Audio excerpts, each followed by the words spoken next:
In a small, verdant village tucked away in the rolling hills, there lived a young woman named Amina. She was known for her beauty and kindness, and when she married Cato, the entire village celebrated with joy. The wedding was a sight to behold. Lanterns illuminated the night, vibrant cloths adorned every surface, and the air was filled with laughter and music. Amina's happiness overflowed as she held Cato's hand, dreaming of the future they would build together. As months turned into years, Amina noticed something was missing in her marriage. While her friends and neighbors bore children, Amina remained without a child. At first, she brushed it off, consoling herself and thinking that, perhaps, it would happen in time. But as whispers in the village grew louder, Amina's heart grew heavy. Her mother, who once praised her, began to show signs of frustration and sorrow. "You should have given me a grandchild by now," her mother would say, each word piercing Amina's heart like a dagger. "People are starting to talk. Are you barren, Amina?" The words haunted her nights. Cato tried to console her, telling her that a family would come when the time was right, but the mounting pressure became unbearable. Amina's longing for a child turned into desperation, and she felt as if her worth was slipping away. In the quiet moments of dawn, when the village still slumbered, Amina would wander deep into her thoughts, seeking a solution. Then, one day, an elder woman who heard of her plight approached her quietly after a morning in the market. "Child, I know a way that might help you," she whispered. "If you want to bear a child, there's a healer who lives beyond the hills. He holds secrets that could grant your wish." Amina's desperation outweighed her doubts. She was willing to try anything, but she knew if anyone in the village learned of her plans, she'd be ostracized. So she waited for the right moment. One evening, after a long day working her field in the forest, she hid her gardening tools carefully among the roots of a large tree, covering them with branches and leaves. She stood there for a moment, her mind racing, and then she walked away from her tools and ventured toward the dense woods on the far side of the village. The path was dark and twisted, and as the sun dipped below the horizon, Amina's steps quickened. The promise of hope lay just beyond the shadows, and with every step she took, her resolve grew stronger. What awaited her in the depths of the forest was unknown, yet Amina felt the pull of something mysterious guiding her forward. Would she find the child she so longed for, or was she venturing into danger? With a final glance back toward the village, she disappeared into the night, her heart pounding with both fear and anticipation. As Amina ventured farther into the hills, the evening air grew cool, and a thick mist settled over the rugged trail. She could feel the mountain's weight bearing down on her, the trees looming like silent sentinels in the darkness. The path twisted sharply, the dense forest swallowing up any trace of moonlight. Amina pressed forward, her resolve fueling each step. Suddenly, a fierce wind whipped through the trees, whistling sharply as if alive. Amina clutched her shawl tightly around her shoulders, her heart racing. Then, she heard it, a voice low and ancient, echoing through the winds. "Welcome, my daughter," it murmured, sending a shiver down her spine. "Here is where you will find what you seek."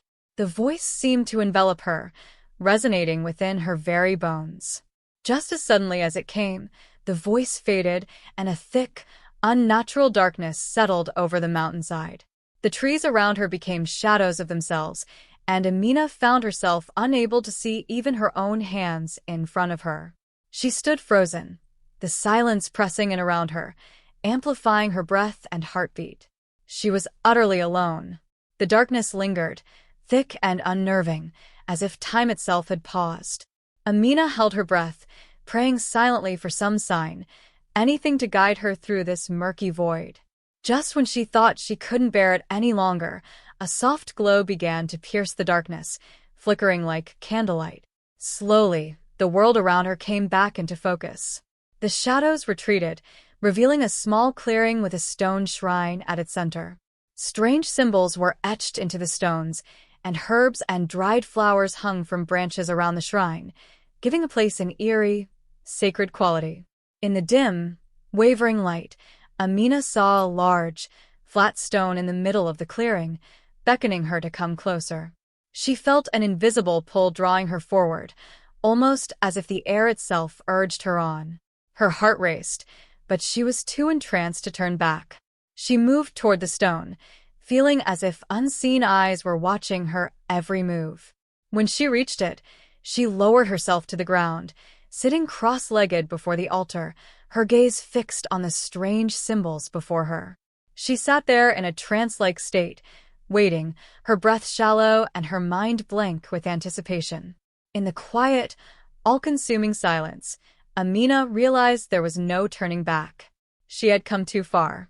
Whatever force had led her to this sacred place was preparing to answer her deepest prayer. Her fate hung in the balance, her hopes rising with each silent second. Amina watched as an old figure emerged from the shadows of the shrine, a healer with eyes sharp as knives and movements as silent as the night. His hair hung in wild tangles, and his robes were stitched with strange patterns and symbols. Without a word, he motioned for Amina to sit down on the cool earth. She did so, trembling slightly, her eyes wide and heart pounding as she watched his every move. The healer knelt before her, his weathered hands reaching into a pouch on his belt. From within, he pulled out small bones, each marked with intricate carvings and colors that seemed to swirl in the dim light. Holding the bones up, he began to chant in a strange, ancient tongue that twisted through the air like a song from another world. His voice grew louder, more urgent, the words foreign and mesmerizing. Amina couldn't understand what he was saying, but the power in his tone made her feel both awestruck and afraid. The healer's hands shook as he tossed the bones in front of her, their clattering echoing in the quiet shrine. Then, in one swift motion, he picked up several small stones, casting them into the air, letting them fall around her in a circle. As the stones landed, he leaned forward, placing his hands gently on her stomach, his eyes blazing with focus. Amina's breath hitched. She felt an electric energy tingling from his touch. Her heart raced as his chants grew louder, his voice shifting between tones and dialects, each sound stranger and more intense than the last. After several tense minutes, the healer stopped abruptly. He reached into another pouch and pulled out a small vial filled with dark ash-like powder. Handing it to her, he spoke in a calm, commanding tone. "Take this," he instructed, his gaze unblinking. "Add a pinch of it to your food every day, for this will bring life into your home." Amina took the vial, staring down at it with a mix of fear and hope. She clutched it tightly, feeling its rough edges press into her palm as she nodded, the weight of his words sinking in. Without another word, she rose, her mind buzzing with the healer's instructions, and made her way back down the mountain, the vial hidden securely in her hands. As Amina neared the edge of the forest, she stopped briefly at her farm, finding the tree where she had hidden her gardening tools. She uncovered them, brushing away leaves and dirt, hoping they would serve as a quiet cover for where she'd truly been. With the tools in hand, she walked the path back to her home, her heart pounding faster as she imagined facing her husband. When she reached her doorstep, she saw Cato standing outside, arms crossed and his face clouded with worry and anger. His eyes scanned her from head to toe, noting her disheveled appearance and the dirt streaks on her face. "Where have you been, Amina?" he asked, his voice edged with irritation. "I've been waiting for hours. You were nowhere to be found." Amina hesitated, clutching her tools tightly, her mind racing for an explanation. She held her breath, hoping her trembling wouldn't betray her. But Cato's gaze lingered, his eyes dark with suspicion, as if he could sense that a secret lay heavy between them. That night, Amina moved quietly in the kitchen, her heart pounding as she prepared the evening meal. She could still feel the weight of the vial the healer had given her, tucked carefully within her dress. As she stirred a pot of stew, she glanced over her shoulder to ensure Cato wasn't watching. With quick, nervous fingers, she reached into her dress, retrieving the vial of dark ash powder. Taking a deep breath, she sprinkled a small amount into the pot, watching as it dissolved, leaving no trace. She served the meal, her hands slightly trembling as she placed the food on the table. Cato sat down across from her, still quiet from his earlier frustration.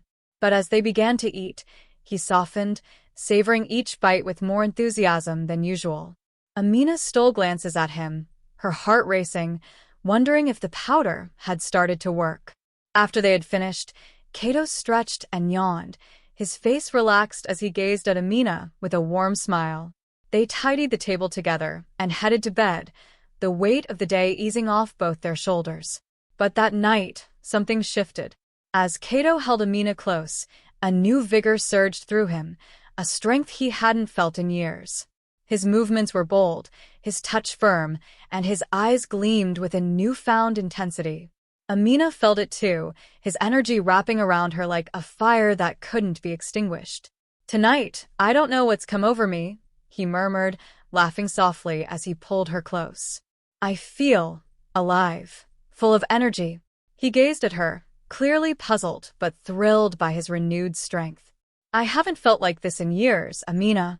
Amina looked back at him, her heart swelling with a mix of pride and anticipation. She gave him a knowing smile, her eyes bright as she pulled him close once again.